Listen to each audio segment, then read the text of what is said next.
जय श्री कृष्ण मित्रों आज आपको हम बताने जा रहे हैं परम पुण्यदायिनी मोहिनी एकादशी की व्रत कथा, पूजा विधि और इसका खास महत्व, इसका शुभ मुहूर्त भी आज आपको हम बताएंगे। तो यह व्रत जो भी स्त्री पुरुष श्रद्धा के साथ करते हैं उनको दीर्घ आयु की प्राप्ति होती है, समस्त पापों का नाश होता है और देह की भी रक्षा होती है। तो मित्रों आप सभी का बहुत बहुत स्वागत है आपके अपने ही चैनल एस्ट्रो गुरुजी में।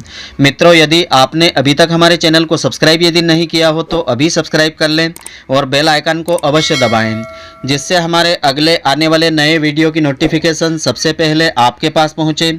आप नित्य नई नई ज्ञानवर्धक जानकारियां व नित्य का राशिफल हमारे चैनल से प्राप्त करते रहें।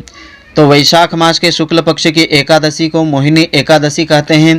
धार्मिक मान्यता के अनुसार इस दिन भगवान विष्णु जी ने समुद्र मंथन के दौरान निकले हुए अमृत को राक्षसों से बचाने के लिए मोहिनी का रूप धारण किया था। इसीलिए इस दिन भगवान श्री हरि के मोहिनी स्वरूप की पूजा आराधना की जाती है। तो इस दिन की मान्यता इस प्रकार से है, मोहिनी एकादशी का व्रत व पूजन करने से व्यक्ति के समस्त पापों का नाश होता है और सारी मनोकामनाएं पूर्ण होती है, देह की भी रक्षा होती है। इस वर्ष मोहिनी एकादशी का व्रत दिनांक 23 मई 2021 को रहेगा। तो आइए अब हम जानते हैं इस व्रत का खास महत्व, पूजा का समय और इस व्रत से जुड़ी कुछ खास बातें। तो भगवान विष्णु जी के मोहिनी स्वरूप की पूजा करने से भक्त के समस्त पापों का अंत होता है। इसी के साथ उसे अंत में मोक्ष फल की भी प्राप्ति हो जाती है और देह की भी रक्षा होती है। तो इसका शुभ मुहूर्त इस प्रकार से रहेगा। एकादशी तिथि आरंभ होगी दिनांक 22 मई 2021 को प्रातःकाल 9:15 पर आरंभ होगी। एकादशी तिथि समाप्त होगी दिनांक 23 मई 2021 को प्रातःकाल 6:42 पर समाप्त होगी। उदयात तिथि होने के कारण 23 मई 2021 को ही यह व्रत रखा जाएगा। पारण का शुभ मुहूर्त रहेगा 24 मई 2021 को प्रातःकाल 5:26 से आरंभ होकर के तो प्रातःकाल 8:10 का समय रहेगा। इस समय अवधि में आपको इस व्रत का पारण कर लेना चाहिए। तो मोहिनी एकादशी की पूजा विधि इस प्रकार से है। एकादशी के दिन सबसे पहले ब्रह्म मुहूर्त में सूर्योदय से पहले उठकर के स्नान करने के बाद साफ स्वच्छ वस्त्र धारण करें और एकादशी के व्रत का संकल्प भगवान विष्णु जी के सामने लेवें। उसके बाद अपने घर के मंदिर में पूजा करने से पहले एक वेदी बना करके उस पर 7 प्रकार के धान रखें। एक पटला बिछा करके वस्त्र ढांक करके उसके ऊपर 7 अनाज रखें। उड़द, मूंग, गेहूं, चना, जौ और चावल और बाजरा रखें। उस वेदी के ऊपर एक कलश की स्थापना करें। उसमें आम या अशोक के 5 पत्ते लगावे, कलावा बांधें और अब वेदी पर भगवान विष्णु जी की मूर्ति या तस्वीर को विराजित करें। इसके बाद भगवान विष्णु जी को पीले पुष्प, ऋतुफल और तुलसी दल अर्पित करें। फिर धूप दीप नैवेद्य करके भगवान विष्णु जी की कर्पूर से आरती उतारें और शाम के समय भगवान विष्णु जी की आरती उतारने के बाद फलाहार ग्रहण करें। रात्रि के समय सोना नहीं चाहिए। भजन कीर्तन करते हुए जागरण आपको करना चाहिए। इसका अनंत गुना फल प्राप्त होता है। और अगले दिन पारण वाले दिन प्रातःकाल किसी भी योग्य ब्राह्मण को भोजन करावें अथवा गरीब को भोजन करावें। यथाशक्ति दान दक्षिणा देकर के संतुष्ट करें। इसके बाद स्वयं भोजन और व्रत का पारण करें।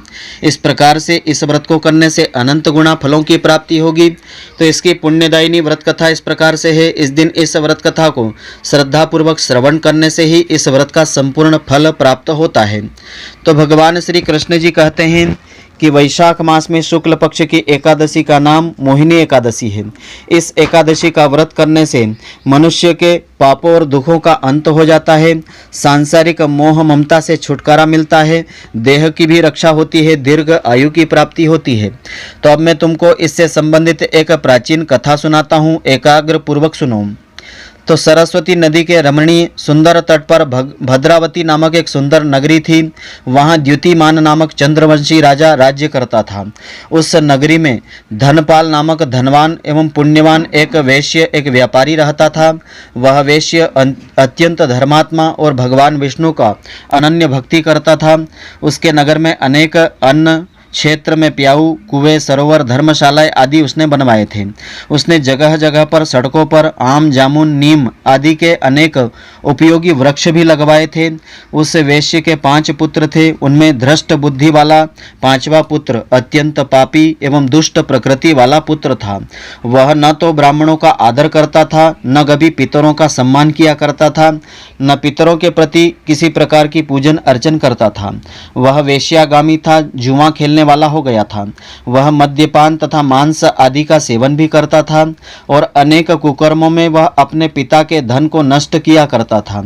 अनीतियों से तंग आकर के उसके पिता व भाइयों ने उसे अपने घर से निकाल दिया। परिवार के अन्य संबंधी भी उसकी निंदा करने लगे और घर से निकलने के कुछ समय तक तो वह अपने गहने और कपड़े बेच करके अपना जीवन निर्वाह करता रहा। जब उसके पास सारा धन उसका नष्ट हो गया तो उसके संगी साथियों ने भी उसका साथ छोड़ दिया था। अब वह भूख प्यास से व्याकुल रहने लगा। अन्य कोई आर्थिक साधन नहीं रहने के कारण रात में वह चोरी करने लगा। एक बार वह राजा के सिपाहियों के द्वारा पकड़ा गया। सिपाहियों ने उसको वेश्य का पुत्र समझ करके छोड़ दिया, मगर जब दूसरी बार फिर पकड़ा गया तब उन्होंने उसे राजा के सामने उपस्थित कर दिया। राजा ने उसे जेल खाने में बंद करवा दिया। उसके व्यवहार को जान करके राजा ने उसे नगर से बाहर निकाल दिया। वह वन में चला गया और पशु पक्षियों को मार करके खाने लगा। कुछ समय के पश्चात वह बहेलिया ही बन गया। कई बार बहुत दिनों तक शिकार भी उसे नहीं मिलता था तो उसे भूखा ही रहना पड़ता था। एक दिन वह भूख प्यास से दुखी होकर के शिकार की खोज में वन में भटकते हुए कौंडिन्य ऋषि के आश्रम पर जा पहुंचा। तो वह वैशाख का महीना था।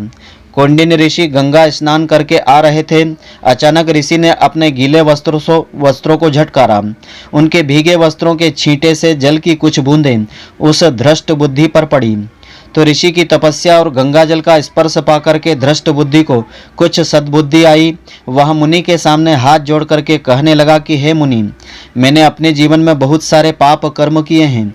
आप उन पापों से मुक्ति पाने का कोई ऐसा साधारण व सरल उपाय बताइए जिसमें अधिक श्रम व धन नहीं लगे, क्योंकि मेरे पास धन भी नहीं है। तो ऋषि ने कहा कि वैशाख शुक्ल पक्ष में मोहिनी एकादशी का व्रत श्रद्धा पूर्वक करो, इससे तुम्हारे सारे पाप जल करके नष्ट हो जाएंगे। तो मुनि के वचन सुनकर के वह अत्यंत प्रसन्न हुआ और उनके द्वारा बताई गई विधि के अनुसार उसने मोहिनी एकादशी का व्रत श्रद्धा पूर्वक किया। तो गुरु वशिष्ठ जी आगे कहते हैं कि हे राम, इस व्रत के प्रभाव से दृष्ट बुद्धि के सारे पाप नष्ट हो गए और अंत में वह गरुड़ पर बैठ करके भगवान विष्णु जी के धाम को चला गया। इसी व्रत के प्रताप से मद, मोह, माया आदि सब उसके नष्ट हो गए और अंत में सद्गति प्राप्त हो गई। तो इसके महात्म्य को पढ़ने अथवा सुनने से 1000 गौदान के बराबर पुण्य फलों की प्राप्ति हो जाती है। समस्त पापों का नाश होता है। धर्म, अर्थ, काम और मोक्ष फलों की प्राप्ति होती है। संत कृपा प्राप्त हो जाने पर तो कठिन कार्य भी सफल हो जाते हैं। तो यह जो कथा है श्री कूर्म पुराण में वर्णित की गई है। इसमें फलाहार का विधान इस प्रकार से है। इस दिन गौमूत्र का आचमन करके सागार के रूप में उसे लेना चाहिए। इस व्रत में दूध और दूध से बनी मिठाई या दूध से बने हुए पदार्थ, सभी प्रकार के फल आप ले सकते हैं। तो मित्रों, आशा करता हूं कि आपको हमारी यह ज्ञानवर्धक जानकारी पसंद आई होगी। यदि आपको पसंद आई हो तो आप हमारे वीडियो को अधिक से अधिक शेयर अवश्य करें, जिससे कि अधिक से अधिक भक्तजन इसका लाभ प्राप्त करते रहें, इसका पुण्य फल आपको भी मिलता रहे।